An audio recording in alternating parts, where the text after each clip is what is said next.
Gracias por estar con nosotros. Buenas tardes, le saluda Álvaro Navarro. Esto es su programa En Contacto, aquí por Artículo 66. Hoy es lunes 12 de julio del 2021. Hoy vamos a hablar sobre UNAMOS. UNAMOS, mucha gente lo conoce como lo que fue el MRS, el Partido Movimiento Renovador Sandinista, hasta hace algunos meses. Ahora es Unión Democrática Renovadora, UNAMOS. La mayoría de sus dirigentes están presos, al menos 5 miembros directivos de UNAMOS han sido encarcelados en esta embestida represiva de la dictadura de Ortega, pero no se detienen. Aún desde el exterior, hoy vamos a hablar con quien está haciendo las veces de vocero y además es secretario de Relaciones Internacionales de UNAMOS, Héctor Mairena. Gracias, Héctor, por acompañarnos. Bienvenido. Muchas gracias, Álvaro, por la oportunidad para conversar sobre la situación de UNAMOS y de lo que salga. Con mucho gusto. Bueno, debe ser desafiante para vos estar asumiendo la vocería de un movimiento, de un partido político sin personería jurídica, cuyos dirigentes han sido encarcelados, pero sobre todo lo de es que ha sido un movimiento muy activo. Ustedes, UNAMOS es uno de los grupos políticos con mayor presencia en redes sociales y de actualidad constante en cuanto a pronunciamientos, a exigencias, a demandas, a presencia callejera también, incluso. Pues, todos recordamos a Tamara o a Ana Margarita o a Suyén pegando gritos frente a la policía en esta ola de protesta en contra de la dictadura. Y se les vio desde antes del 2018, pero bueno, después del 2018 para acá ha tenido mucha presencia. ¿Qué significa ahora para vos estar llevando esta carga de un partido, de un movimiento político con el peso político de UNAMOS, Héctor? Pues nuestro partido fue fundado hace 26 años, en mayo del 95, con el nombre Movimiento Renovador Sandinista, como todos conocen. En estos 26 años de existencia, Álvaro, nosotros hemos apostado por la institucionalidad interna del partido. Tenemos nuestros estatutos, tenemos nuestro programa, tenemos nuestro reglamento, nuestros órganos que funcionan. Y por supuesto, esta escalada represiva nos ha golpeado, no voy a negarlo. Son 6 los directivos nacionales de UNAMOS que están secuestrados por la dictadura. Pero también tengo que decirte que el partido no está acéfalo. Seguimos funcionando no solamente en las redes sociales, estamos trabajando en la organización territorial con nuestros aliados nacionales, la Unidad Nacional Azul y Blanco, y estamos desarrollando también distintas actividades a nivel internacional. Esta escalada represiva, Álvaro, que la dictadura de los Ortega Murillo empezó a desatar a finales de mayo, tiene como uno de sus objetivos intentar descabezar a la oposición nicaragüense, desmovilizar a la oposición nicaragüense. Por eso se da el secuestro de 6 directivos nuestros, entre ellos la presidenta, el vicepresidente, Tamara Dávila, que desempeña un papel importantísimo como miembro del Consejo Político de la Unidad Nacional Azul y Blanco, y 4 directivos más. Y también porque el objetivo de la dictadura es intentar descabezar a la oposición. Han encarcelado a Violeta Granera, dirigente de la Unidad Nacional Azul y Blanco, al doctor José Palé de la Coalición Nacional, y también a personas como José Ángel Aguirre o el propio Pedro Joaquín Chamorro Barrio, que son dirigentes de la Alianza Ciudadana. Sin embargo, hay que decirle a la población que estas situaciones, que son bastante normales cuando se enfrenta la ciudadanía y las fuerzas democráticas a una dictadura como la de Ortega, si bien se viven estas situaciones, nunca van a matar las ansias de libertad del pueblo nicaragüense. Y eso bien lo sabemos en nuestro país, en nuestra historia. ¿Ustedes esperaban estos golpes del régimen, Héctor, tomando en cuenta que algunas de las figuras importantes de UNAMOS, que son las que están presas, pues tienen un peso histórico enorme en la izquierda, en la en lo que fue la revolución del 79 y había una especie como de aura, ¿no? Había la expectativa de que por lo menos a gente como Dora María Telles o Hugo Torres, como ellos mismos, o sobre todo Hugo, que lo dijo en el video que fue encarcelado, ¿no? Que para él era irónico que ahora le estuvieran abriendo la casa para echarlo preso en ese momento, cuando él había contribuido al derrocamiento de la dictadura, pero además había estado en los movimientos armados para liberar a Daniel Ortega de la cárcel.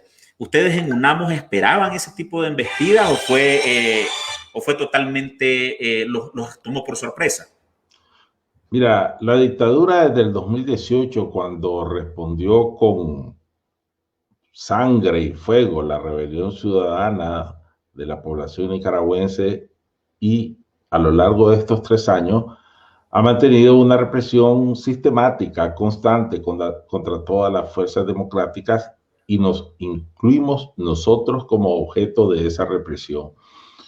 Suyén Barahona, por ejemplo, Tamara Dávila, tenían semanas, si no meses, de estar siendo vigiladas permanentemente por fuerzas policiales y fuerzas paramilitares. Con alguna frecuencia, drones sobrevolaban casas como la de Dora María o la del propio Hugo Torres. Y hay que recordar además que en el caso de Tamara, de Ana Margarita Vigil y de Suyén Barahona, ya habían sido detenidas en octubre del 2018 por un corto periodo. De tal manera que sí, estábamos preparados, sabíamos que en cualquier momento el zarpazo de la dictadura nos podía llegar. Y precisamente porque estamos claros, estamos conscientes que UNAMOS es una fuerza importante dentro de la principal coalición opositora que hay en Nicaragua, como es la Unidad Nacional Azul y Blanco. Pero aparte de eso, Álvaro, en el caso particular de Dora María, de Víctor Hugo y de Hugo Torres, que son parte de una generación que existimos en UNAMOS, que fuimos parte de la lucha contra la dictadura somocista y que ahora somos parte de un conjunto de generaciones que coinciden en nuestro partido. Hay una hazaña particular de Ortega, pero además demuestra que Ortega no tiene límites para ejecutar acciones represivas, incluso contra quienes en algún momento estuvieron a su lado, o como el caso particular de Hugo Torres, que contribuyó a sacarlo de la cárcel. Porque Ortega ha perdido cualquier escrúpulo. Va a reprimir y está reprimiendo a cualquiera que considere un adversario político que podría poner en riesgo su decisión de mantenerse en el poder. Héctor, no lo voy a poner en pantalla porque usa algunos términos con los que en este programa no vamos a reproducir, pero hay un señor que se llama Luis Benz, que está muy activo en la transmisión de Facebook. Y solamente voy a retomar de usted, don Luis, para que la próxima lo haga con un poquito más de respeto, porque en este espacio usted va a tener que alinearse para opinar si lo quiere hacer. Solamente voy a preguntarle a Héctor algo de lo que usted menciona. Dice don Luis Benz, ustedes alimentaron a esa bestia, se refiere a UNAMOS o a la dirigencia de UNAMOS, cerraron sus ojos y oídos al pueblo, ahora quieren hacerse los grandes demócratas. ¿Qué opinión tenés a ese comentario, Héctor? El partido de MRS, Álvaro, fue fundado en 1995. En 1995. El partido de MRS, que hoy se conoce como UNAMOS. Y el surgimiento de ese partido MRS se da precisamente porque quienes lo fundamos, proviniendo del sandinismo, enfrentamos a Ortega dentro del Frente Sandinista por la deriva autoritaria que ya revelaba. En el 2006, 100 días después que Ortega asumiera el gobierno en el 2007, a los 100 días nosotros advertimos en un comunicado público: aquí viene una dictadura. Y hubo quienes dudaron, arquearon las cejas y dijeron: ¿dónde están los muertos? ¿Dónde están los presos? Hay que darle a Ortega el beneficio de la duda. aquí están los resultados. Estamos ante una dictadura criminal. Ahora bien, quienes estamos dentro de UNAMOS y tuvimos alguna participación en la experiencia de los 80, cada quien va a responder por lo que hizo y por lo que no hizo. Pero es incorrecto atribuirle a UNAMOS la responsabilidad como partido político de haber contribuido a construir ese monstruo. Y te voy a agregar otra cosa, Álvaro, y también para conocimiento del señor Benz. En nuestra convención del 2017, en noviembre del 2017, y que fue ratificado en nuestra convención extraordinaria de enero de este año, nosotros proponemos que una vez que haya un gobierno democrático en Nicaragua, se investiguen todos los crímenes políticos desde mediados del siglo pasado en Nicaragua y que haya justicia, sea quien sea, en la época que sea. Y si hay culpables, sean quienes sean, que paguen por sus crímenes.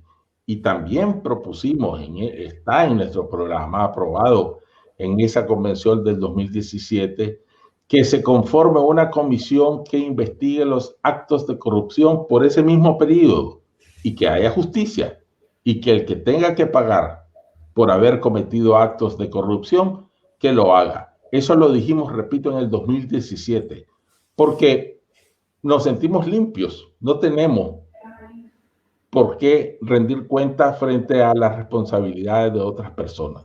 De tal manera que invito al señor Benz a que lea nuestro programa.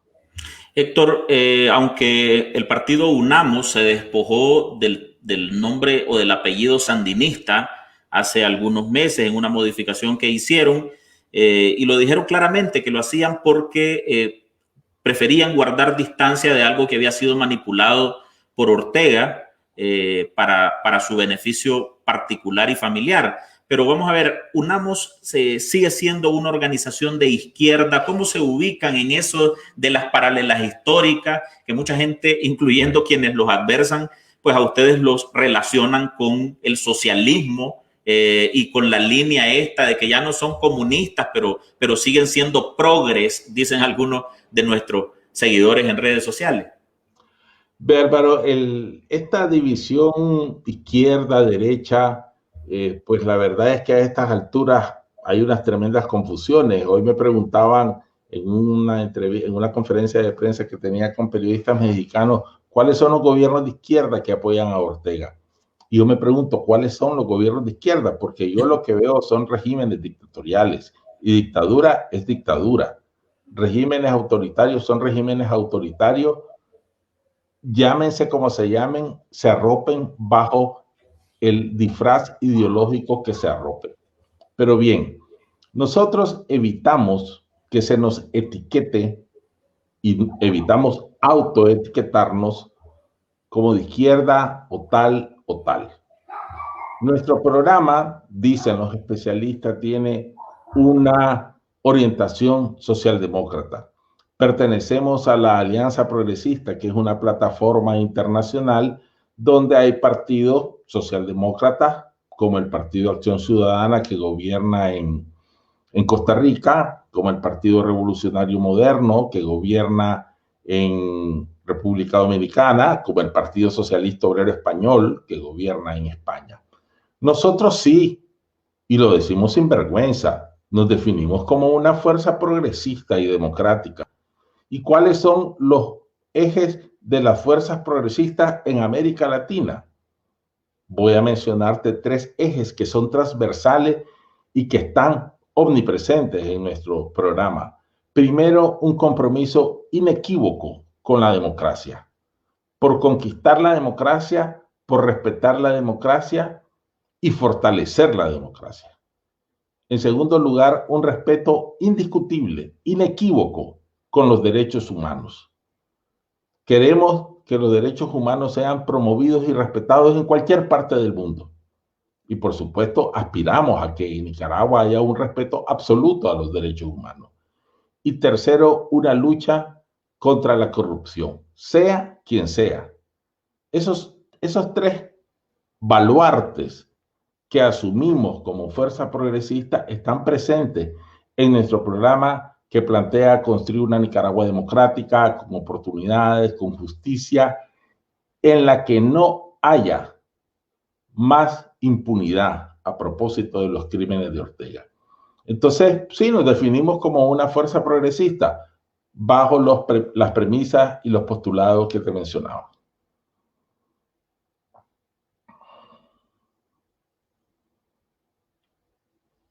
No te escucho, Álvaro.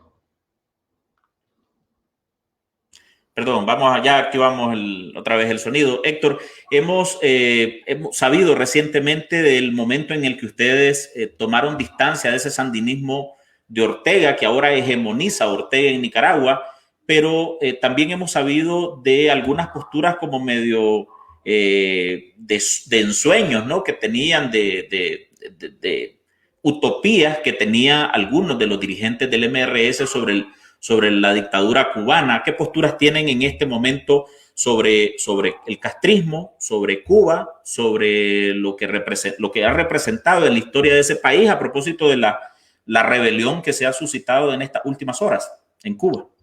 Bueno, yo no sabría decirte si algún dirigente de UNAMO ha tenido una visión que vos describís sobre Cuba. Lo que puedo decirte es que estas tres cosas que antes mencionaba, el respeto a la democracia, el respeto a los derechos humanos y la lucha contra la corrupción, son baluartes de nuestras posiciones. Y te puedo decir mi opinión personal. Las violaciones a los derechos humanos no se justifican de ninguna manera. La represión contra una ciudadanía que demanda el cumplimiento de derechos que tiene, la represión contra una ciudadanía que demanda democracia y libertad, no se justifica de ninguna manera, sea eso en Cuba, en Nicaragua o en Venezuela o en cualquier otra parte del mundo. Por el otro lado, yo, Héctor Mairena, afirmo el modelo cubano fracasó, el modelo económico fracasó y el modelo político de partido único que Ortega ama, que Ortega quisiera implantar en Nicaragua, ya no cabe. No tiene ninguna validez a estas alturas del siglo XXI y mucho menos ninguna posibilidad de ser exitoso. De tal manera que, si bien es cierto, Álvaro, a mi generación, la revolución cubana en algún momento la cautivó porque se suponía que había allí un proyecto que aspiraba a la democracia, a la libertad, a la justicia social, etcétera. Gradualmente nos fuimos convenciendo, unos antes, otros después, que ese proyecto no tenía ningún futuro. Y repito, que nada puede justificar que se aniquile la libertad, la democracia y que se irrespeten los derechos humanos, aunque se diga que es en nombre de supuestas conquistas sociales y beneficios que la población recibe, cosa que además no es cierto, porque yo he visto ayer en las manifestaciones que se iniciaron en Cuba y que continúan hoy, que la gente demanda vacunas, que la gente demanda democracia. Eso, francamente, nada tiene que ver con utopías románticas de revolucionarios. Son proyectos fracasados, dictaduras que se han establecido en nombre de una ideología que quieren hacer de esa ideología la cultura del país. Y eso está claro que ha fracasado. Vamos ahora al trabajo actual que está haciendo UNAMOS y en este caso particular vos, Héctor, que estás en la Secretaría de Relaciones Internacionales. ¿Cuáles son los esfuerzos que se están haciendo de cara a que se articule mayor presión en el mundo contra la dictadura de Ortega? ¿Y qué respuesta han visto ustedes, pues, sobre todo en sectores de Europa, que es donde más o menos vos estás?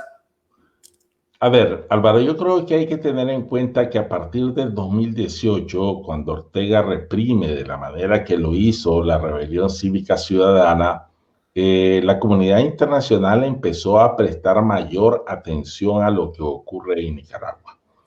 Y especialmente en esta última escalada represiva, desde inicios de julio, se ha reavivado la atención sobre Nicaragua y la preocupación y el rechazo a lo que está haciendo Ortega. Francamente, desde el 2018 no se miraba una preocupación tan generalizada en los distintos países de Europa, de América Latina y de América del Norte. Voy a mencionar muy rápidamente, el Parlamento Europeo emitió precisamente la semana pasada una resolución muy fuerte en la que emplaza a Ortega a respetar los derechos humanos, liberar a los presos políticos, a que haga elecciones libres, y hace un llamado a los países del sistema de integración centroamericana a que no pongan oídos sordos ni que cierren los ojos ante lo que pasa en Nicaragua. Eso es muy importante, porque lo dice el Parlamento Europeo con una votación récord de 629 votos, que es más del 90%.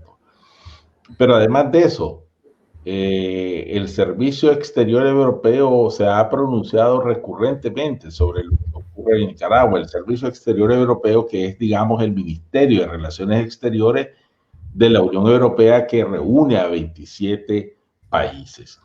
Y esa resolución del Parlamento Europeo, creo yo, es la antesala de medidas muy fuertes que estarán por venir por parte de la Unión Europea. En Estados Unidos, pues, ya sabemos los 4 sancionados de hace algunas semanas, la resolución que anunció hoy el secretario de Estado Blinken cancelando la visa a 100 funcionarios involucrados en las acciones represivas o cómplices de las acciones represivas del orteguismo. Y el funcionario del Departamento de Estado que ve Centroamérica anunció que vienen acciones multilaterales. Y quiero solamente sobre esto de las acciones multilaterales, Álvaro. Una premisa de la política exterior del presidente Biden es esa, actuar de manera conjunta con sus socios. Pero además tenemos en Estados Unidos que la ley Renacer está en las tuberías del legislativo, del Congreso y del Senado para ser aprobada. Y en la OEA, el 15 de junio hubo una votación récord. 26 países que rechazan la situación que hay en Nicaragua y llaman a Ortega a cesar la represión a elecciones libres. Dicen, el mundo está reaccionando. Yo sé que muchos nicaragüenses se preguntan, una resolución más, otra declaración, pero lo que pasa es que esas son las antesalas de acciones más contundentes. Que tengan ustedes la plena seguridad, estaremos viviendo en los próximos días. Ahora, la búsqueda de presión internacional en este momento también está criminalizado. A los 6 directivos de UNAMOS los tienen acusados por traición a la patria, y esa ha sido, además del proceso de encarcelamiento y de criminalización que ha establecido la dictadura, también tiene una campaña fuerte entre su militancia, sobre todo para llamar a todo el que se le opone o que lo critica como traidor a la patria, como pagado por el imperialismo, injerencista, promotor de intervenciones armadas, etcétera. Ya todo el mundo lo sabe. ¿Te preocupa a vos ese tipo de señalamientos? ¿Te preocupa oír esos calificativos de traidor, de vendepatria o de traidor a la patria? El orteguismo siempre ha recurrido a calificar de traidores a quienes nos hemos separado del orteguismo, alzando nuestra voz crítica contra sus abusos y contra su autoritarismo. Eso, pues, francamente, a mí me tiene sin cuidado. El problema es que la ley 1055, que es la que citabas, aprobada en diciembre del año pasado, es la que está siendo manipulada, Álvaro, ahora para acusar no solamente a los 6 dirigentes de UNAMOS, sino a 19 más de los últimos 26 secuestrados. Sí, porque el orteguismo entre octubre y diciembre del año pasado armó este marco legal represivo precisamente para hacer lo que está haciendo ahora. Entonces esta ley 1055, y esto te lo digo como abogado, francamente es una barbaridad, pues un remedio de ley que la Asamblea Nacional le da forma de ley porque es la voluntad que sus jefes, Daniel Ortega y Rosario Murillo, quieren ver expresado en forma de ley. Porque esa Asamblea Nacional no legisla nada, solamente da forma de ley a las órdenes que Ortega y Murillo le dan. Entonces, estamos ante una dictadura, Álvaro, que es totalitaria, porque usa todos los instrumentos del Estado para reprimir. Igual te usa el Ministerio Público, igual usa las leyes que salen de esa oficina legislativa de Ortega, igual usa a los jueces que dictan sentencias como pelotones de fusilamiento, o usa a la policía, o usa a los grupos paramilitares. Estamos ante una dictadura totalitaria. Vamos al tema electoral y las posibilidades que tiene el país de resolver su crisis política y la crisis en la que nos ha metido el régimen mediante la vía pacífica. ¿Ustedes todavía creen en las elecciones, Héctor? Nosotros creemos en las elecciones como el camino democrático, pacífico, cívico para conquistar la democracia.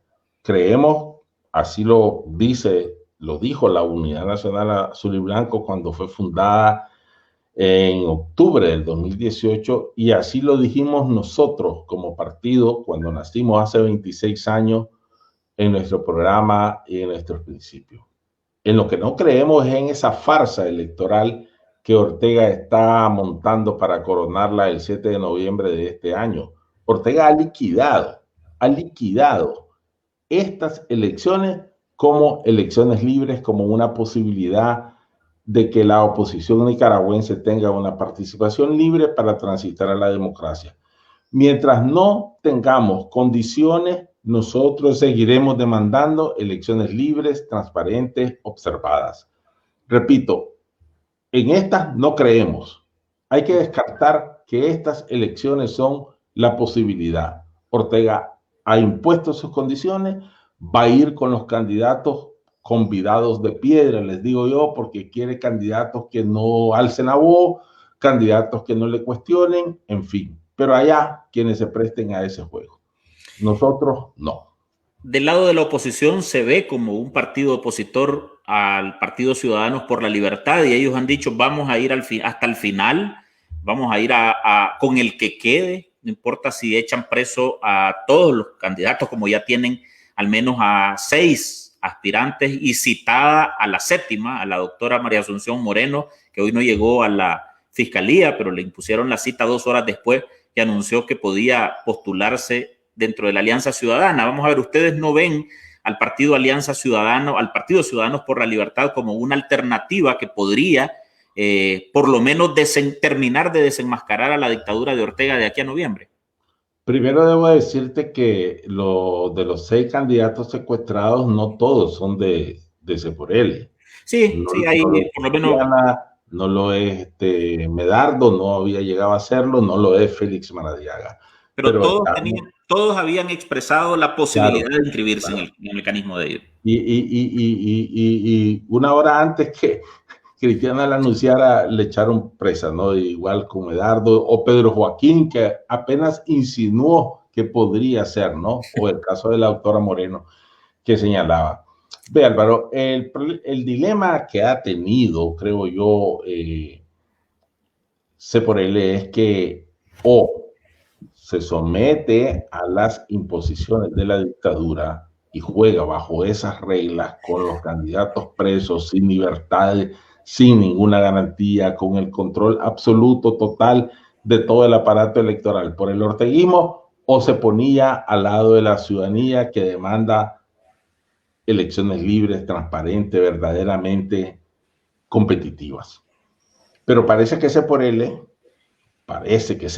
hasta hoy por hoy ha optado por someterse a las imposiciones de Ortega. Parecen haber resuelto el dilema, y si lo resuelven como hasta ahora han dicho que van a ir con el candidato que sea, francamente estarán revelándose como una organización zancuda. ¿Qué posibilidades reales hay de enfrentar a Ortega y de derrotarlo en estas condiciones? ¿O solamente quieren salvar su personalidad jurídica, como lo ha dicho la señora directora de ese partido? Nosotros no nos vamos a prestar a eso, no nos vamos a prestar. ¿Cuál sería entonces la alternativa? Porque bueno, por un lado hay un amplio sector efectivamente de la oposición que dice, bueno, eso no es alternativa, ahí no hay posibilidades, ya Daniel Ortega va a elegir desde su contrincante hasta por supuesto las diputaciones que les da, si es que les da algunas.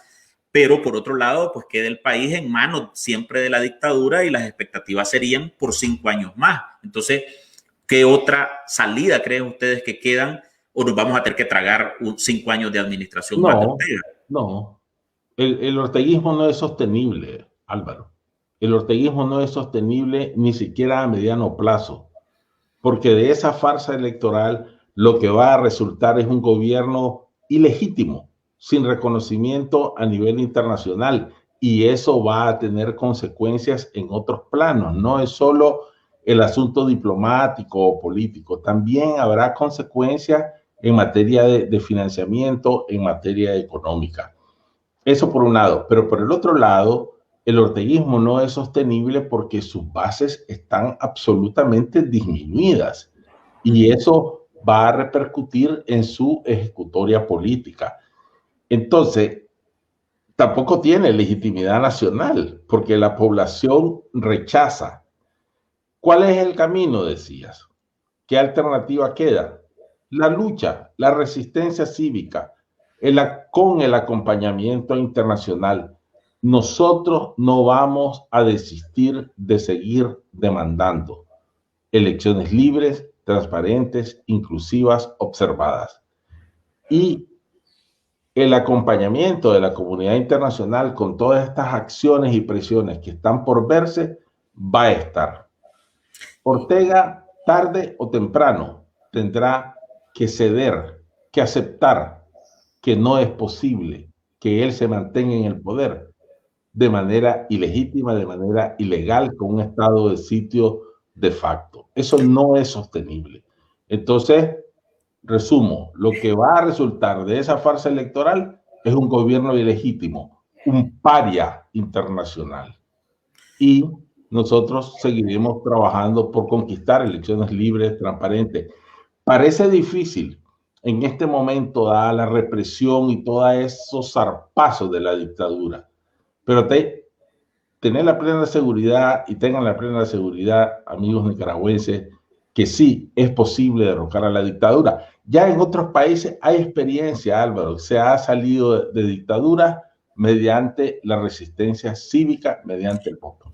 ¿Qué nos hace especiales a los nicaragüenses, a Nicaragua como tal, Héctor? Porque todas esas dificultades que has mencionado, el de la ilegitimidad del gobierno, el declarado un gobierno paria en el mundo, luego no tener acceso a financiamiento. Bueno, ahí está Venezuela, por ejemplo, y está, a propósito de lo más fresco de la rebelión en Cuba, el régimen cubano tiene 60 años pues, de estar viviendo con un bloqueo internacional y ellos se han sostenido. Esos dos ejemplos terminan siendo desesperanzadores también para los nicaragüenses. ¿Por qué ustedes no lo ven así?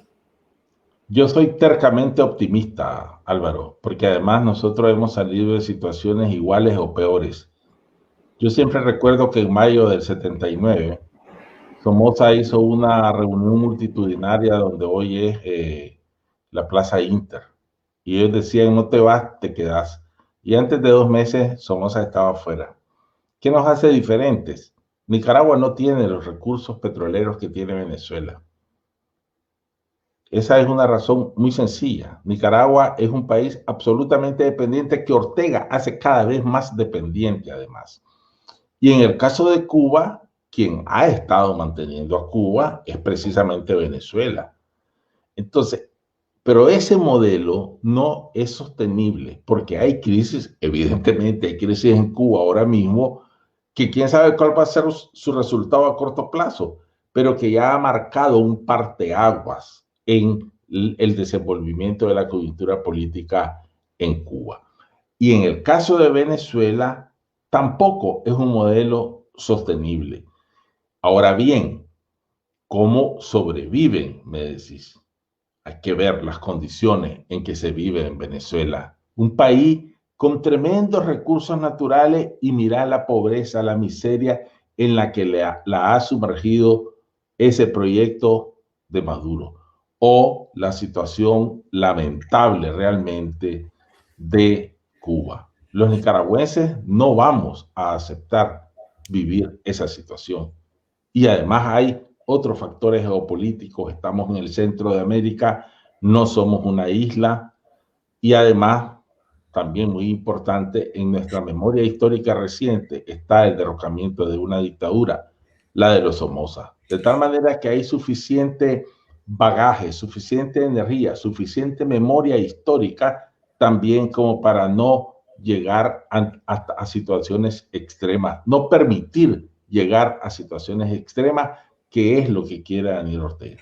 ¿Cuál crees que va a ser el punto de inflexión para la dictadura? Porque, bueno, vos decías, lo importante es que los nicaragüenses estén dispuestos, que hay que mantener la lucha, pero bueno, ya después de más de 3 años de resistencia, después de 327 asesinatos, encarcelamientos cotidianos, persecución, espionaje de parte de grupos armados y oficiales y delincuenciales del sandinismo, pero además también espionaje de parte de los, como le dicen en términos populares, pues los CPC, pues mejor, los militantes del sandinismo, que también ejercen una labor hostil contra la población que simplemente quiere trabajar. ¿Cuál va a ser, crees vos, entonces, el punto de inflexión entre ese espíritu de lucha y la necesidad de salir de una dictadura con la desesperanza y con la resignación?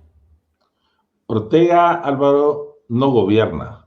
Ortega desde hace 3 años está administrando la represión, sustentado en el poder de las armas, en el control de las instituciones.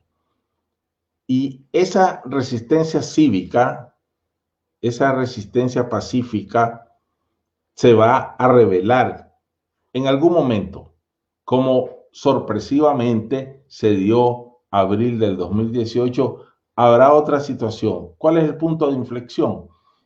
La presión internacional va a desempeñar un rol decisivo, pero la rebelión ciudadana que de alguna manera se tendrá que dar, no digo de la misma manera que antes, no digo eso, la expresión ciudadana demandando libertad, democracia, elecciones libres, será un punto de coincidencia, porque nosotros a los amigos en el extranjero le decimos, el factor internacional es fundamental, pero es complementario a lo que ocurre en Nicaragua. Y además creo yo que el capital en Nicaragua debe tomar conciencia y actuar, entender que su sobrevivencia como capital no podrá darse bajo el orteguismo. Y tienen que actuar, igual que se pide que las voces de la Iglesia Católica asuman con mayor beligerancia la denuncia de lo que se vive en el país. Álvaro, estos 3 años han demostrado que en Nicaragua la población resiste heroicamente. Están más de 145 presos políticos, más de 6,000 exiliados y la resistencia sigue. Pero también se ha aprendido que las agendas particulares no tienen ninguna posibilidad de realizarse bajo el orteguismo.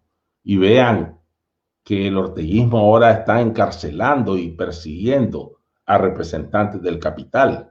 Y ahí está preso un banquero como Luis Rivas Anduray y está preso un excomandante guerrillero como Hugo Torres o un exguerrillero como Víctor Hugo Tinoco.